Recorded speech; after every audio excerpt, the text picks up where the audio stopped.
అంకిత రాజ్ పెళ్లి అనేది ఒక న్యూస్ ఎంత అయిందో, ఇప్పుడు వాళ్ళిద్దరూ సెపరేట్ అవ్వడం కూడా ఓ పెద్ద డిస్కషన్ అయితే దీని మీద నడుస్తుంది. హుహు. అయితే అంకిత రాజ్ ఎందుకు విడిపోయారనే దాని మీద ఎవరికీ కూడా ఒక క్లారిటీ రావట్లేదు. అయితే ఎందుకు వీళ్ళు వెళ్ళిపోయారు, విడిపోయారు అనే దాని గురించి చాలామంది తెలుసుకోవాలనుకుంటున్నారు. నిన్న తను ఒక వీడియో పెట్టింది. నేను ఈ ఇల్లు ఖాళీ చేసి కొత్త ఇంటికెళ్తున్నాను. 7 ఏళ్ళు ఇందులో ఉన్నాను. ఈ ఇల్లు నాకు చాలా గుడ్ మెమరీస్ ఇచ్చింది. లవ్లీ మెమరీస్ ఉన్నాయి నాకు. అలాగే కొంత సాడ్ గూడా ఇచ్చింది అని జెప్పేసి తను చెప్తుంటే అందరికి అర్థమైపోయిందనమాట. ఆ సాడ్ ఏంటి అనేది. వీళ్ళిద్దరూ ఎందుకు విడిపోయారు? రీజన్స్ ఏంటంటారు? సో, రీజన్స్ అనేవి పర్సనల్ రీజన్స్ యాక్చువల్‌గా. వాళ్ళు అంటే అది బయట పెట్టలేదు. బట్ ఈ రిలేషన్‌షిప్ వాళ్ళు అంటే బ్రేకప్ అనను. అంత పెద్ద మాట కూడా వాడను. బట్ వాళ్ళు వేరు వేరుగా జీవించాలి అనుకుని నిర్ణయం తీసుకున్నప్పుడు అంకిత వీడియో చేసి పెట్టింది ఇన్‌స్టాలో. And it's and I have all respect to this women. Because ఎందుకంటే నేనెప్పుడు చెప్తాను ఇంటర్వ్యూస్‌లో, ఆడ మగవాళ్ళు కూడా ఒక డిసిప్లిన్ ఉండదు రిలేషన్‌షిప్స్‌లో కదా! ఆహ్, పెళ్లి చేసుకోవడం గానీ, కలిసి జీవించడం గానీ అనుకుంటారు, ఉంటారు. బట్ అనుకున్నప్పుడు ఉన్న ఆ ఎనర్జీ, ఆ డిసిప్లిను విడిగా బతుకుదాం అనుకున్నప్పుడు కనపడదు యాక్చువల్‌గా. ఆ ఇంట్రెస్ట్ గూడా కదా! బట్ ఉండాలి. సో, ఈ టర్మ్స్ తోటి మనిద్దరం కలిసి జీవిద్దాము. ఒకవేళ టర్మ్స్ వర్కౌట్ అవ్వకపోతే మీరు మీ దారిలో, నేను నా దారిలో వెళ్ళిపోయి మనం హ్యాపీగా జీవించొచ్చు. ఇద్దరి ఆలోచనలు కలవట్లేదు గాబట్టి, మనోభావాలు కలవట్లేదు గాబట్టి. సో, ఆ అండర్‌స్టాండింగ్ ఈ కపుల్‌లో కనపడింది యాక్చువల్‌గా. వేరుగా జీవిద్దాం అనుకోని ఆమె చేసి, లేదు నేను విడిగా జీవించాలనుకుంటున్నాను, తను విడిగా జీవించాలనుకుంటున్నాను. అండ్ ఈ అబ్బాయి గూడా చాలా రెస్పెక్ట్‌గా పెట్టాడు. నేను అంటే మేము కలిసి ఉండట్లేదు ప్రస్తుతానికి. బట్ ఫ్యూచర్‌లో ఛాన్సెస్ ఉందేమో కలవటానికి. అది మాత్రం నేను ఓపెన్‌గా ఉంచుతున్నానని. ఎంత బ్రాడర్ పర్స్పెక్టివ్ హ్మ్. వీళ్ళది గదా! I prize really both of them. అంటే ఆ విజ్ఞతని మీరు చూపించగలిగారు. అంటే ఏదైతే మీరు సమాజానికి మీ పెళ్లి ద్వారా మీ living relationship let it be a short span అయినా గాని చూపించారు ఒక పద్ధతిని. వేరుగా జీవించడంలో గూడా ఆ డిసిప్లిన్‌ని I really praise both of them. So, ఆ పర్సనల్ రీజన్‌కెళ్తే వాళ్ళిద్దరికీ తెలుసు. ఆ స్పేస్ గూడా మనది కాదు గాబట్టి దాన్ని ఆక్యుపై చేయొద్దు. వాళ్ళకే వదిలేద్దాం అది. సో, ఆహ్, ఇలాగా ఒక అండర్‌స్టాండింగ్‌తో విడిపోయి విడిపోవడం అనుకున్న వేరుగా జీవించాలని వాళ్ళు అనుకున్నారు. ఆ రోజు నుంచి జీవిస్తా ఉన్నారు. సో, మీరిప్పుడన్నట్టు అంటే నాకు తెలిసిన అబ్జర్వేషన్ ప్రకారం ఎప్పుడైతే విడిగా జీవిస్తున్నారో అంకిత తన ట్రాన్సిషన్స్ వీడియోస్ పెడుతుంది. ఆ అబ్బాయి కూడా బాధపడిన కొన్ని వీడియోస్ పెట్టాడు. ఈ అమ్మాయి మళ్ళీ ఇల్లు ఖాళీ చేసిన వీడియోస్ ఇవన్నీ పెట్టింది. సో, ఇదంతా ఏంటి అనంటే ఏ రిలేషన్‌షిప్‌లో అన్నా వాళ్ళు ఏదైతే వాళ్ళ పాస్ట్ ఇవున్నాయి, మెమోరీస్ ఉన్నాయి, స్వీట్ మెమోరీస్. అవన్నీ రీవిజిట్ అవుతారు. అనుకోకుండా గూడా అది ఆ ప్లేస్‌కెళ్ళినా వాళ్ళ తాలూకు సంబంధించిన బట్టలు, ఆ హోటల్స్, ఆ ప్రదేశాలు ఏదైనా గానీ ఆ జ్ఞాపకాలను తీసుకొస్తది కాబట్టి ఇట్స్ అ కామన్. సో, ఆహ్, కలవటం, కలిసి జీవించడం ఎంత కష్టమో విడిపోవడం కూడా అంతే కష్టం యాక్చువల్‌గా. మనం ఎవరిని డిఫైన్ చేయము. వెంటనే వెళ్ళి సాడ్ స్టేటస్‌లు ఇవన్నీ పెట్టేసుకొని ఇవన్నీ చేస్తారు చాలామంది యాక్చువల్‌గా. బట్ వీళ్ళు అంతే డిసిప్లిన్ తోటి కలిసి వేరువేరుగా జీవిస్తున్నారు. బట్ స్ట్రాంగ్‌గా ఐ బిలీవ్ లైక్ ఫ్యూచర్‌లో ఛాన్స్ లేదని ఆ అబ్బాయి ఏదైతే అన్నాడో అది I think it it gives some hope, like అంటే ఫ్యూచర్‌లో కలవచ్చేమో అన్న హోప్. కలిస్తే బావుండని గూడా నేను పర్సనల్‌గా అనుకుంటున్నాను యాక్చువల్లీ. యాహ్! రచన, నేను అంకిత అండ్ రాజ్ వీళ్ళిద్దరూ కలిసి ఇచ్చిన ఇంటర్‌వ్యూస్ చాలా చూసాను. ఏవి చూసినా నాకు రాజ్ చాలా మెచ్యూర్డ్‌గా, లవ్లీ బాయ్ అన్నట్టుగా అనిపించేది. తను బ్రాడ్ మైండెడ్ అని కూడా. అయితే ఆయన అంకితను పెళ్లి చేసుకునేటప్పుడు కూడా వాళ్ళ ఫ్యామిలీ వద్దనే ఉంటుంది. హ్మ్. అయితే ఈ తర్వాత కొద్ది రోజుల రిలేషన్ తర్వాత ఇదే సొసైటీ, ఇదే ఫ్యామిలీ మళ్ళీ అతన్ని ఫోర్స్ చేసుంటదా? ఆయన ఇన్‌ఫ్లూయెన్స్ అయ్యుంటాడంటాడా? ఇది కూడా ఒక కారణం కావచ్చు కదా! బట్ నేను అదర్ వే అనుకుంటున్నాను యాక్చువల్‌గా. To be surprised. ఏమనుకుంటున్నారు మీరు? ఏమనుకుంటున్నానంటే తనుని ఫోర్స్ చేసారా? లేదా ఆ అంకిత రియలైజ్ అయిందేమో అనుకుంటున్నాను. సీ ఇప్పటికొచ్చి అంకిత నుంచి ఎట్లాంటి నెగెటివ్ ఫీడ్‌బ్యాక్ ఆ అబ్బాయి గురించి రాలేదు. ఈవెన్ ఆ అబ్బాయి నుంచి కూడా రాలేదు ఆ అమ్మాయి గురించి. బట్ ఈ జర్నీలో అంకితకి అనిపించిందేమో, అంటే ఆహ్, నాతో ఎంత సేఫ్‌గా రాజు ఫ్యూచర్ ఉంటుంది, లైఫ్ ఉంటుంది. ఎందుకంటే ఒక ట్రాన్స్ విమెన్‌తో జర్నీ అనేది itself is a very toughest thing. నార్మల్‌గా ఒక పవర్‌ఫుల్ విమెన్ తోటి ఒక man journey it's always a toughest journey కదా! యెస్. ఆడవాళ్ళు ఎవరైతే పవర్‌ఫుల్, స్ట్రాంగ్ పొజిషన్‌లో ఉంటారో, who will stand for their ethics and you know their abilities and skills, వాళ్ళతో ఉండే మగవాళ్ళు ఆటోమేటిక్‌గా కొద్దిగా ఇన్‌సెక్యూరిటీ, ఇన్ఫీరియర్ ఫీల్ అవుతారు కదా! So Raj yeah! అదే ఇన్ఫీరియారిటీ యాహ్! వచ్చిందంటారా రాజ్ ఫీల్ రాజ్‌కి? అయ్యాడని నేను అనను. రాజ్ ఫీల్ అయ్యాడని అస్సలు అనను నేను. రాజ్ కూడా చాలా యాక్సెప్ట్ చేసే అబ్బాయి. హ్మ్. కాబట్టి మీరన్నట్టు వీడియోస్‌లో ప్రైజ్ చేశాడు. ఆ హ్మ్. అమ్మాయిని ప్రైజ్ చేశాడు. ఆ రిలేషన్‌షిప్‌ని మెచ్యూర్‌గా ప్రెజెంట్ చేశాడు మీడియా ముందు. సో, రాజ్ ఇన్‌సెక్యూర్ ఫీల్ అయ్యాడని నేనెప్పుడు అనను. పిరికివాడని అస్సలు అనను నేను. బట్ థింగ్ ఏంటంటే అంకిత ఆలోచించుండొచ్చు. ఫ్యూచర్ ఈ రిలేషన్‌షిప్ వల్ల రాజ్ ఫ్యూచర్ ఎఫెక్ట్ అవుద్దేమోనని. అంటే కొంచెం జర్నీ అయినాక కొన్ని క్వెషన్స్ వస్తాయి ఆ రిలేషన్‌షిప్. ముఖ్యంగా ట్రాన్స్, సిస్, హెటెరోనార్మేటివ్ రిలేషన్‌షిప్ ఎప్పుడైతే ఉంటుందో వాళ్ళ మధ్య ఒక రిలేషన్‌షిప్ ఒక ఛాలెంజ్ ఏదొస్తుందంటే పిల్లలు పుట్టరు కదా వీళ్ళకి. పిల్లలు పుట్టనప్పుడు ఆహ్, ఎవరు కేర్ టేకర్ ఉంటారు ముసలి వయసొచ్చాక ఈ రిలేషన్‌షిప్‌లో. ఇది ఎల్‌జిబిటీ కపుల్స్‌లో ఎప్పుడూ ఉండే ఛాలెంజ్ ఒకటి. Question mark actually. ఈ క్వెషన్‌కి ఆన్సర్ దొరకదు యాక్చువల్‌గా. ఎందుకంటే మామూలు సిస్‌జెండర్ కపుల్‌లో గూడా పిల్లలు లేని వాళ్ళని ఎవరు చూస్తారు? ఎవరు చూడరు. పిల్లలున్నోళ్ళు గూడా పిల్లలు ఆ పిల్లలు చూస్తారని నమ్మకం గూడా లేదు గదా! మనకి. సారీ. సో, అదే విధంగా ఎల్‌జిబిటీ కపుల్స్‌లో అయితే పిల్లలే లేరు. అడాప్ట్ చేసుకోవాలి మహా అయితే. అడాప్ట్ చేసుకున్నోళ్ళు గూడా చూస్తారా లేదా? సో, ఇదంతా కూడా ఉంది. సో, ఆ సెక్యూరిటీ ఏదైతే ఉందో ఆ రిలేషన్‌షిప్‌లో సేఫ్టీ ఫీల్ అవ్వనప్పుడు, ఒకళ్ళ గురించి ఒకళ్ళు అమితంగా ప్రేమించుకున్నప్పుడు, అంటే ఇప్పుడు నా తర్వాత ఎవరు చూస్తాను నేను? ఫర్ ఎగ్జాంపుల్ మా అమ్మ ఉండేది. మా అమ్మ ఎప్పుడూ ఒక బాధపడేది ఏంటనంటే, నా కొడుకు అదే ఇలా ట్రాన్స్‌గా మారాడు. నేను చనిపోయాక ఎవరు కేర్ చేస్తారు అనేది బాధపడేది మా అమ్మ.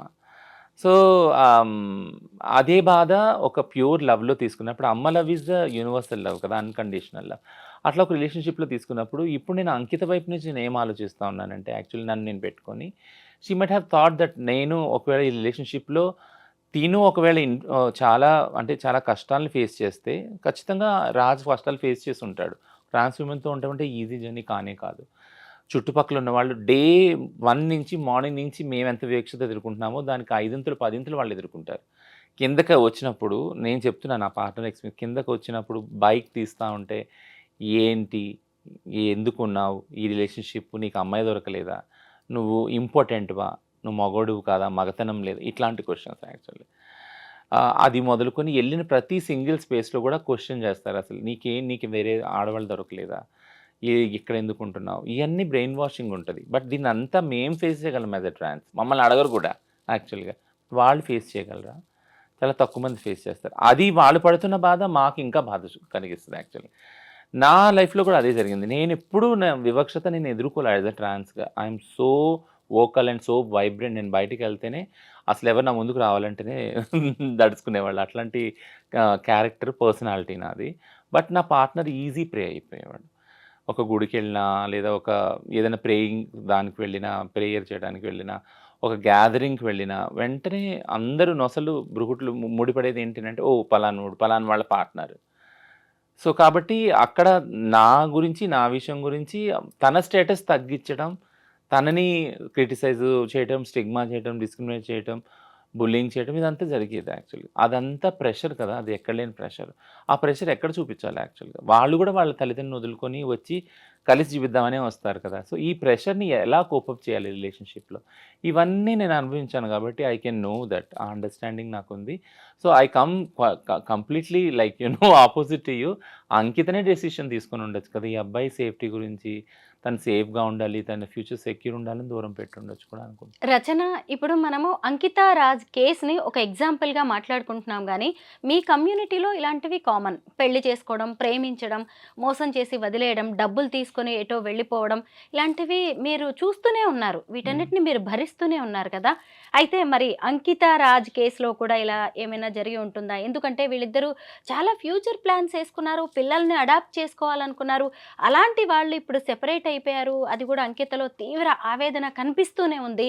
అంటే మామూలుగా అమ్మాయి అందంగా ఉంది, బావుంది కాబట్టి ఆమెను గూడా మోజు తీర్చుకొని, ఎంజాయ్ చేసి వదిలేసాడు లాంటివి కూడా కొన్ని కామెంట్స్ ఇనిపిస్తున్నాయి. ఇలాంటిదేమన్నా జరిగి ఉంటుందా? No. We should not be judgemental on that. ఎందుకంటే అంటే దీన్నొక తప్పుగా, దీన్నొక అంటే ఒక విక్టిమ్ మోడ్‌లో ఇద్దరిని చూడటము అంటే ఆ అబ్బాయి చేత మోసగించబడిందా? లేదా ఆ అబ్బాయి మోసపోయాడా ఈమె చేతిలో? ఆ జడ్జ్‌మెంట్స్‌కి మనం వెళ్ళకూడదు యాక్చువల్‌గా. ఎందుకంటే ఇది కామన్ జడ్జ్‌మెంట్ వస్తుంది మనకి. ఈ క్రిటిసిజం వస్తుంది యాక్చువల్‌గా. సిస్ హెటెరోనార్మటివ్ రిలేషన్‌షిప్స్‌లో ఇది ఉంది ఆల్రెడీ కదా! ఒకళ్ళు బాధ పెట్టినప్పుడు ఒకళ్ళు కోర్ట్‌కెళ్ళడము, పంచాయతీలు తీర్చుకోవడము, కమ్యూనిటీస్‌లో డైవర్స్ తీసుకోవడము, పిల్లల్ని ఏం చేయాలనుకోవడం ఇదంతా కూడా ఉన్నది యాక్చువల్‌గా. సో, ఈ థాట్ ఈజీగానే వస్తది మనకి. ఎవరు ఏం చేశారు? దానివల్ల విడిపోయారా? డబ్బులున్నాయా? లేకుంటే వేరే రిలేషన్‌షిప్స్ ఏమన్నా ఉన్నాయా ఇద్దరికి? ఇవన్నీ కూడా అనుమానాలొస్తాయి actually. Unless until they clarify. ఎందుకంటే ఎంతో విజ్ఞతతోటి వాళ్ళు విడిపోయారు. విడిపోవడం అంటే వేరుగా జీవిస్తారన్నారు. మాటి మాటినే చెప్తున్నా విడిపోయారని నేను అనను యాక్చువల్‌గా. వేరు వేరుగా జీవించాలని నిర్ణయం తీసుకున్నారు. విజ్ఞతతోటి ఆళ్ళు ఉంటున్నారు గూడా. సో, వాళ్ళ మధ్య మనం ఈ ఊహాగానాలు చేయొద్దు. అంటే డబ్బు వల్లనో, మోజు వల్లనో ఇదయిందని. ఎందుకు చేయొద్దు అంటున్నానంటే, నార్మల్‌గానే ప్రతీదీ ఎల్‌జీబీటీక్యూ రిలేషన్‌షిప్స్‌లో ఉన్నది ఎప్పుడైతే పబ్లిక్ ముందుకొస్తుందో, ఆ రిలేషన్‌షిప్ వాళ్ళకి ప్రైవేట్ లైఫ్ లేదు. చాలా తక్కువుంది. వాళ్ళ ప్రైవేట్ లైఫ్ అంతా పబ్లిక్‌లో ఉంది. యూట్యూబ్‌లో ఉంది యాక్చువల్ హ్మ్. కదా! వాళ్ళ ఇల్లు గాని, వాళ్ళు పెళ్లి చేసుకుంది గాని, వాళ్ళ డైలీ లైఫ్ గాని, ఇదంతా కూడా ఇంటర్వ్యూస్‌లో ఉంది, పబ్లిక్‌గా ఉంది. సో, పబ్లిక్‌గా ఉన్నప్పుడు పబ్లిక్ ఏం చేస్తారంటే, అదే బైనరీలో ఆలోచిస్తారు. ఆడ మగవాళ్ళ రిలేషన్‌షిప్స్‌లోనే ఈమె తప్పు చేసిందా? ఈయన తప్పు చేశాడా? ఈయన తప్పు వల్ల వదిలేసిందా ఈమె? లేదా ఈమె తప్పు చేయటం వల్ల ఎక్కడో ట్రాన్స్ వాళ్ళందరూ చేస్తారు కదా! బయట సెక్స్ చేసుంటుంది. ఇట్లాంటివన్నీ ఆ ఊహాగానాలు. లేదా ఈ అబ్బాయి మోరు తీసుకొని వదిలేసాడా? డబ్బులు వాడేసుకొని వదిలేసాడా? ఇలాంటి ఊహాగానాలు నార్మల్‌గా వస్తాయి యాక్చువల్‌గా. బట్ నేనెప్పుడూ చెప్పేదేంటంటే అన్ని ఇంటర్‌వ్యూస్‌లో ఎల్‌జీబీటీక్యూ రిలేషన్‌షిప్స్, పార్ట్నర్‌షిప్ ఏదైతే ఉందో కలిసి జీవించడం గాని, పెళ్లి గాని ఇది డిఫరెంట్ రిలేషన్‌షిప్. సిస్ రిలేషన్‌షిప్‌లా కాదు ఇది యాక్చువల్‌గా. ఎందుకంటే సిస్ రిలేషన్‌షిప్స్‌కి దగ్గర రావటానికి ఆహ్, ఫర్ ఎగ్జాంపుల్ పెళ్లనుకుందాం. పెళ్లిలో అసలు ఇద్దరి సమ్మతం ఉందా? లేదు కదా! పెద్దలు నిర్ణయిస్తారు. ఆ అబ్బాయి ఎవరో ఆ అమ్మాయికి తెలీదు. ఆ అమ్మాయి ఎవరో ఆ అబ్బాయికి తెలీదు. అక్కడ పెళ్లి నుంచి వాళ్ళ రిలేషన్‌షిప్ స్టార్ట్ అవుతది. ఒకళ్ళకొకళ్ళు తెలుసుకోవటం. కానీ మా రిలేషన్‌షిప్ అలా కాదు కదా! మేము ఒకళ్ళనొకళ్ళు అబ్జర్వ్ చేసుకుంటాం. ఒక జర్నీ చేస్తాం యాక్చువల్‌గా. అప్పుడు నిర్ణయించుకుంటాం మనం కలిసి జీవించాలా? పెళ్లి చేసుకోవాలా అని. సో, స్టార్టింగ్ పాయింట్ చాలా డిఫరెంట్ ఉంది దాన్ని చూడండి. అప్పుడు ఒక అండర్‌స్టాండింగ్ అవుతుంది. ఇది ఫస్ట్ మెట్టు. సెకండ్ మెట్టు ఏంటనంటే రిస్క్. ఇప్పుడు నేను ఈ అబ్బాయి నాతో ఉంటున్నాడు. ఆహ్, ఈ అబ్బాయితో ఉండటం వల్ల నేను నా ఫ్రీడమ్‌ని కోల్పోతాను యాక్చువల్‌గా. నాకు చాలా బాయ్ ఫ్రెండ్స్ ఉండొచ్చు. లేదా నేను సెక్స్ వర్క్‌లో ఉండొచ్చు ప్రొఫెషన్‌గా కదా! వీటిలన్నిటిని నేను ఫోర్‌గో అవ్వాలి. ఆ సాక్రిఫైస్ నేను చేయాలి. ఎందుకంటే నేను ఒక వైఫ్‌ని అవుతున్నాను ఇప్పుడు ఆ అబ్బాయికి కాబట్టి. అనే అండర్‌స్టాండింగ్‌కి ఈ అమ్మాయి రావాలి. ఆ అబ్బాయి గూడా నాకొక రిలేషన్‌షిప్ ఫ్రెండ్ సర్కిల్ ఉంది. నా ఇంటోళ్ళున్నారు. వాళ్ళ ఖాందాన్ ఉంది. కాస్ట్ ఉంది. క్లాస్ ఉంది. ఇవన్నీ వదులుకొని ఈ ప్రేమ నాకు వాల్యుబుల్ అనేసి ఆ అమ్మాయితో కలిసి జీవించడానికి వస్తాడు ఆ అబ్బాయి కదా! అవన్నీ వదులుకొని వస్తాడు. ఆ అబ్బాయి కూడా ఆలోచించి ఉంటాడు. I have to forgo all this కదా! నేను ఇయన్నీ వదులుకొని ఈ ప్రేమ నాకు ముఖ్యము. ఇది నాకు చాలా ఇంపార్టెంట్ అనేసి వస్తాడు డెసిషన్ తీసుకొని. సో, ఈ డెసిషను ఒక్క నైట్‌లో, ఒక్క స్పాట్‌లో, ఒక్క స్పార్క్‌లో అయింది కాదు కదా! It is an understanding between 2 individuals who are coming from different backgrounds and taking risk. Risk అనేది అందులో ఉంది యాక్చువల్‌గా. ఆ డెసిషన్ తీసుకుంటానికి ఎంతో స్ట్రాంగ్ ఇది ఉండాలి. థ్రెషోల్డ్ ఉండాలి యాక్చువల్‌గా. కదా! ఇద్దరికీ ఉంది అది. ఉండబట్టే వాళ్ళు ప్రైవేట్ లైఫ్‌ని పబ్లిక్ చేయగలిగారు. అంత నిర్భయంగా ఉండగలిగారు రిలేషన్‌షిప్‌లో. అంత నిర్మొహమాటం కూడా బయటకొచ్చి చెప్పారు. So, I never degrade the relationship. I prize the relationship. I really నేను నిజంగా మనస్ఫూర్తిగా అనుకుంటున్నాను. నేను అంటే మనస్ఫూర్తిగా బ్లెస్ కూడా చేస్తున్నాను వాళ్ళని. Their love will be forever like though they are not living together. అది నేను అనుకుంటున్నాను. యాహ్! ఎక్కువగా ఈ ట్రాన్స్‌జెండర్స్, హిజ్రాలు అనేవాళ్ళు ఇన్‌కమ్ సోర్స్ ఎక్కువగా ఏముంటుందంటే సెక్స్ వర్క్, తర్వాత కలెక్షన్స్, బెగ్గింగ్ ఇవి కదా!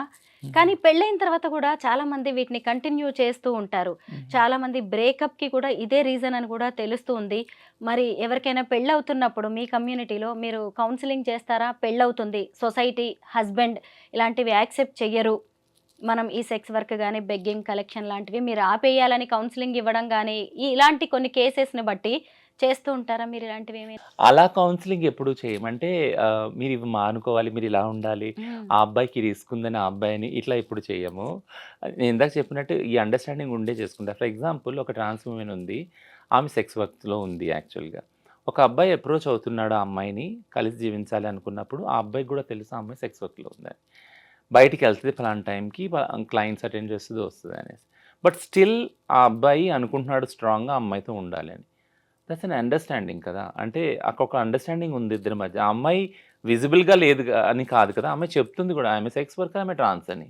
ఓపెన్ అండ్ అవుట్ అది కదా, అక్కడ దాచింది ఏది లేదు కదా.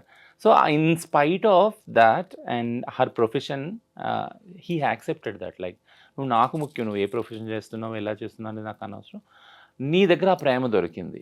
సో ప్రతి ఒక్క వ్యక్తి కూడా, ఇది ట్రాన్స్ విషయం పక్కన పెడితే, ప్రతి ఒక్క వ్యక్తి కూడా ప్రేమను ఎక్కడ వెతుక్కుంటాడు, ఏదైతే పోగొట్టుకుంటారో వాళ్ళ చిన్నదనంలో అలాంటి ప్రేమను వెతుక్కుంటారు జీవితాంతం.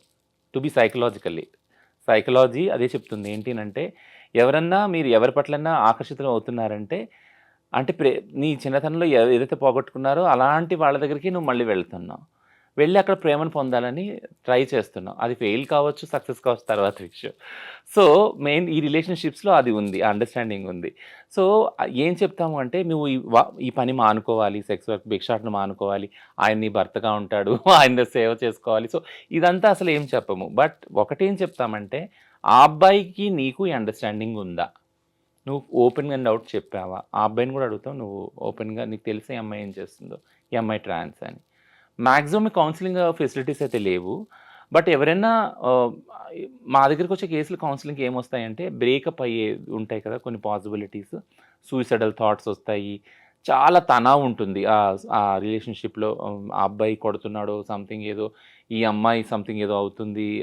ఇదన్నీ ఉన్నప్పుడు, ఇద్దరు వచ్చినప్పుడు అప్పుడు సెపరేట్‌గా కౌన్సిలింగ్ చేస్తాం. ఇద్దరం కూర్చోబెట్టి ఒకసారి కౌన్సిలింగ్ చేస్తామనమాట. కౌన్సిలింగ్‌లో ఏం జరుగుతుంది అనంటే, మీరెలా స్టార్ట్ చేశారు ఈ జర్నీ?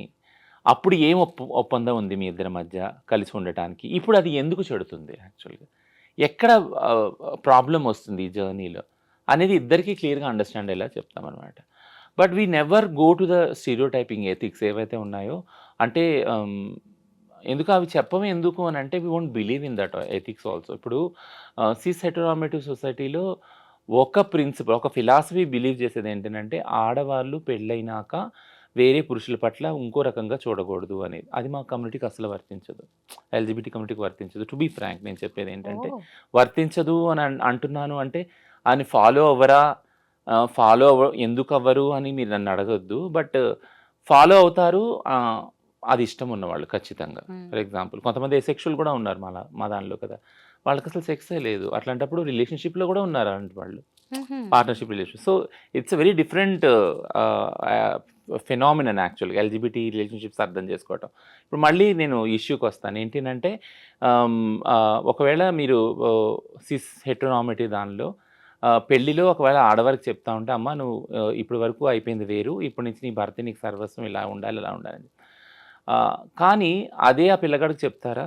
మీరు అంటే మీ భార్యతోనే ఉండాలా?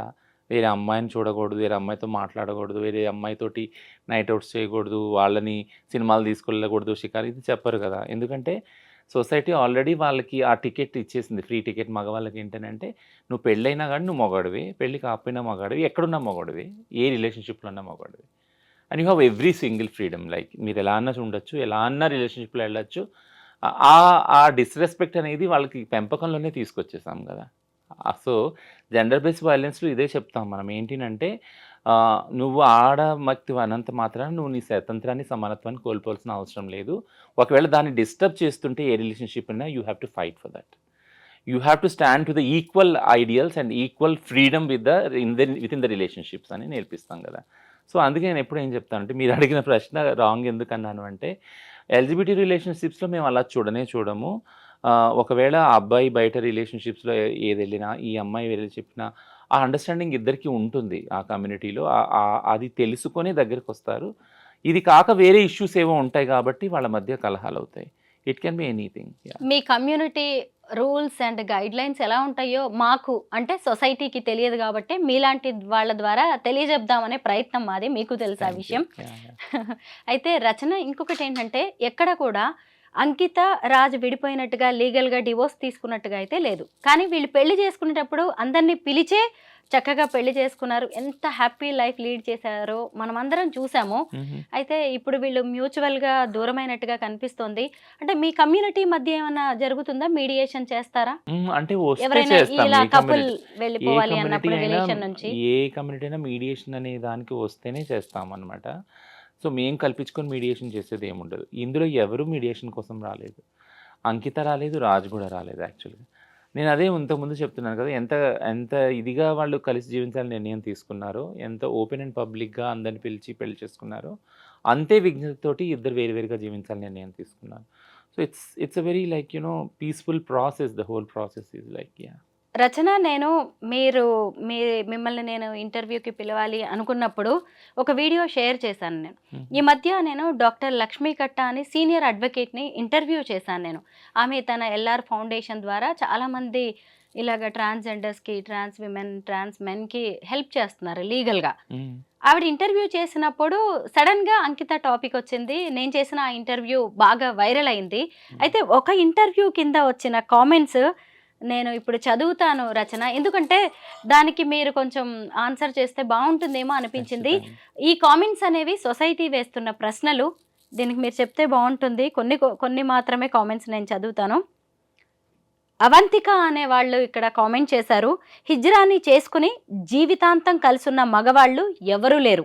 హ్మ్. మీకు ప్రేమ ఉంటే ఓ స్నేహితుడిగా, అన్నగా ఉండండి. ఎందుకు ప్రేమ పెళ్లి అంటూ హిజ్రాలను చేసుకోవడం?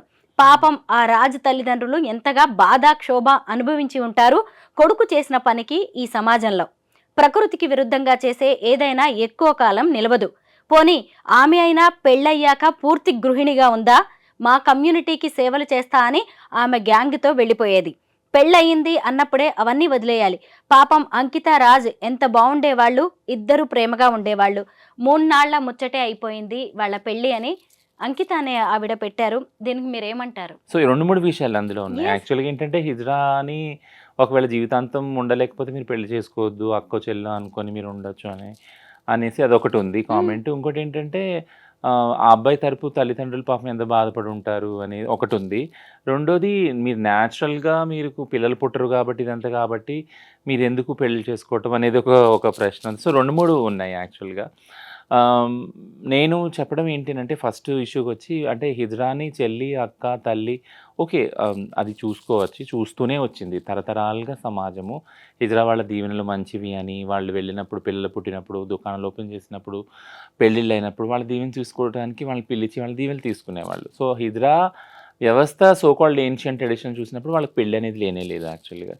సో, పెళ్ళనేది లేదు ఎందుకు అనంటే వాళ్ళకి వాళ్ళ వాళ్ళ శరీరాల్లో సెక్స్ లేదు యాక్చువల్‌గా.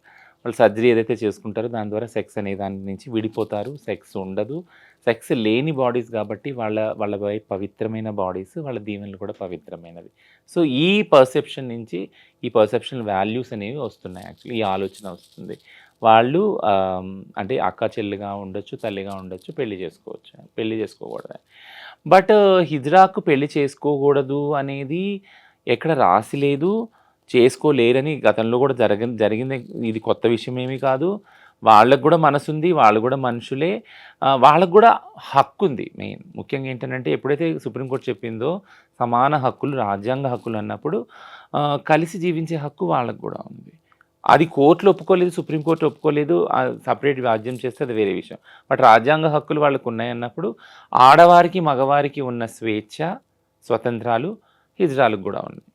So, they can be in relationship, they can marry also. అది లీగల్ గుర్తింపు పొందదు అది వేరే విషయం. ఆ చట్టాలు మార్చాలి. ఆ బ్యాటిల్ జరుగుతా ఉంది సెపరేట్‌గా.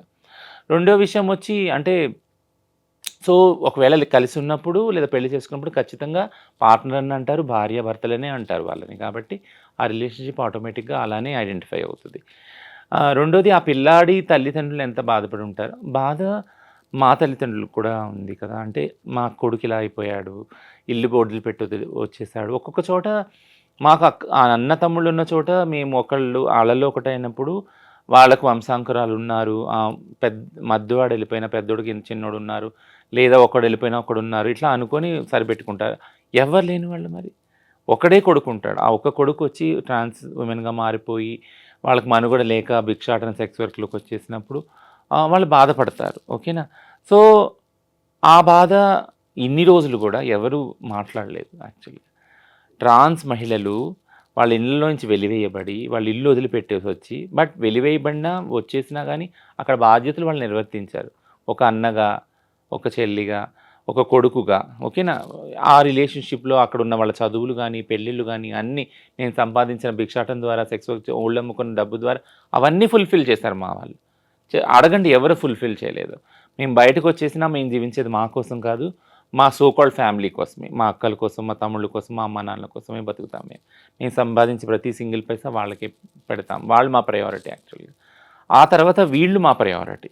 సో, మీరు ఈ అంత డిస్కషన్ తర్వాత ఒకటి విషయం మీకు అర్థమవుతుంది. అంటే ఈ ప్రాసెస్ అంతట్లో ట్రాన్స్ మహిళలకి అసలు ప్రేమ ఎక్కడ దొరికింది? దొరకలేదు.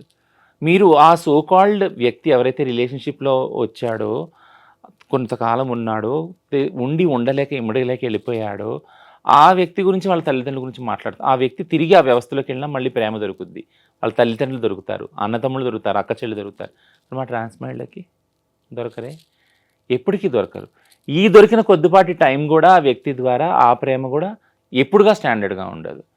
సో, ఇందులో విక్టిమ్ ఎవరు యాక్చువల్‌గా? అంటే నేను కంపారిజన్ చేస్తున్నానని గాదు. బట్ ఇన్ని బాధలు, ఇన్ని అలవాటు చేసుకోమని ట్రాన్స్ మహిళలను ఎందుకు వదిలేశారు? తల్లిదండ్రులు, అక్క తమ్ముళ్ళు, అన్న చెల్లెలు అందరూ వదిలేసి ఒంటరిగా వచ్చి బయట జీవిస్తా, అడుక్కుంటా, ఒళ్ళమ్ముకుంటా, ఈ రిలేషన్‌షిప్ వదిలేసి వెళ్ళిపోయినా మళ్ళీ ఆ అబ్బాయి వైపే మీరు జాలి అనేది ఎందుకు చూపిస్తా ఉన్నారు? అనేది నా ప్రశ్న. ఎదురు ప్రశ్న యాక్చువల్లీ. పెళ్ళయ్యాక పూర్తి గృహిణిగా ఉందా? మా కమ్యూనిటీకి సేవలు చేస్తా అని హ్మ్. ఆమె గ్యాంగ్‌తో వెళ్ళేది. అవును. పెళ్ళయిందన్నప్పుడే అవన్నీ వదిలేయాలి. హుహు. సో, పెళ్ళి ఇప్పుడు నేను ఇంతకుముందు చెప్పాను ఒక ప్రశ్నకి సమాధానంగా. నేను ఒక క్రైసిస్ డీల్ చేసేటప్పుడు అంకిత పోలీస్ స్టేషన్‌లో ఉండి లైవ్ వెళ్ళింది యాక్చువల్‌గా. నేను ప్రౌడ్ ఫీల్ అయ్యాను.